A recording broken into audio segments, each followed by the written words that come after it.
A new House report accusing the Biden-Harris border policies of causing more violent crime, including the murder of Laken Riley, the 22-year-old nursing student who was killed by a suspected illegal immigrant while jogging at the University of Georgia last winter. All right, according to the report, the suspect was living in Ecuador, but may have been drawn to enter illegally under the, quote, Biden-Harris open borders, no consequences immigration policy. Joining us right now with more from that report, House Judiciary Committee, Jim Jordan.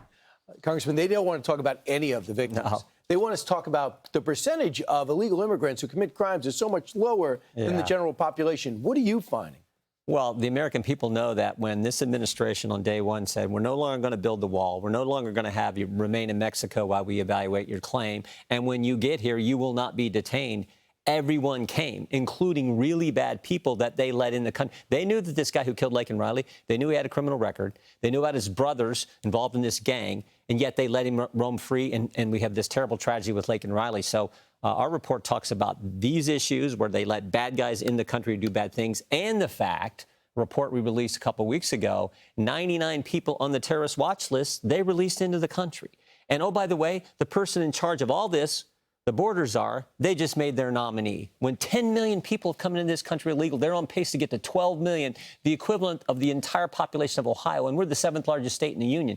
That's how serious this is, and they're making the border czar their nominee. I think that gets through to the American people in the end, and that's what's going to help. One of the many things that's going to help President Trump be our next president. Absolutely. Kamala called the wall a vanity project. She's mocking Donald Trump. She wants to pay for everything for the illegal immigrants, wants us to do it with taxpayer dollars. And then we have the 99 that were released that are on the terror list. Do you suspect that we're in for another 9/11 attack here in our country? Well, the guy who chairs our, Tom McClintock, who chairs our subcommittee on immigration, he has talked about this. He's been speaking about this for the last year and a half, saying if we keep doing this, there could be, we don't want it to happen. No, God, we hope it doesn't happen. But the potential is certainly there. When you got 99 folks coming in, and there are others on the terrorist watch list they've encountered, how about all the people they don't know about? I mean, it's basically an open border. So, yeah, it's a real concern. But I just think it's amazing. The lady who was the border czar, they make the nominee. Right. The lady who did the tie-breaking vote on the Inflation Reduction Act, which actually caused inflation. And they mocked the fact they said it's not for inflation. Yeah, exactly. That's the person. And that same individual is now going out talking about price controls, which we know creates scarcity, which is going to, I mean, that's there. So, again, at some point, I think these things get through and we get past this sort of honeymoon period with the vice president. They know about her record. Yeah. That's why she's not giving interviews. They want to hide it because a lot of Americans don't realize how left she is. Yeah, but these debates are coming. And President Trump, we saw how great he did against in that debate with Joe Biden. I think he'll do a great job again. I think J.D. Vance against Tim Walz, I think he'll do a great. I think it's amazing. Walz is the guy who said, he's the guy who started the whole weird thing. And I was talking to a group yesterday, and I said, weird. J.D. Vance came from the humblest of families. And then was, I mean, a family on public assistance. He's United States Marine, Ohio State grad, Yale Law School, successful in business, best-selling author, sold so many books they made a movie about it, United States Senator from the 7th largest state in the union, vice presidential candidate, and he's 40.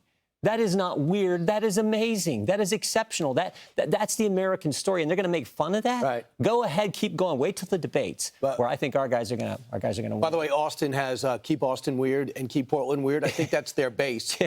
Real quick, you know what she's going to come back and say? She's going to say, Kamala Harris, I was tough on the border. I cracked down as AG on transnational gangs. They're totally putting it on its head. What are you going to react to? How are you going to react to that? Again, I think we have something we very seldom get in the United States, in this great country. We can compare the last two administrations back to back. Yep. I mean, you got the Biden-Harris administration, and you got all the good things happened under President Trump. We went from a secure border to no border, safe streets, record crime, $2 gas, $4 gas, stable prices, record inflation. We went from a commander-in-chief in President Trump who projected strength, where Russia didn't go into Ukraine, where Hamas and Hezbollah didn't attack our best friend, the state of Israel, to Joe Biden and Kamala Harris. I think the American people can just step back and look at those. Look at the last 8 years. Which four do you like? Right. And that, again, I think that becomes even more clear during these debates that are coming up, where President Trump and J.D. will make those points.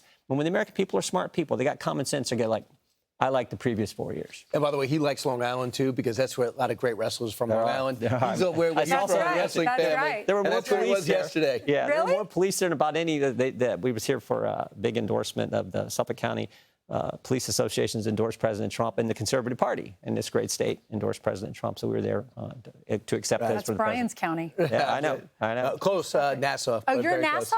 Yeah. I'm Nassau, too. I thought you were Right. Suffolk. We should talk once in a while. Okay. We should try to stay. Let's stay in touch, Amy.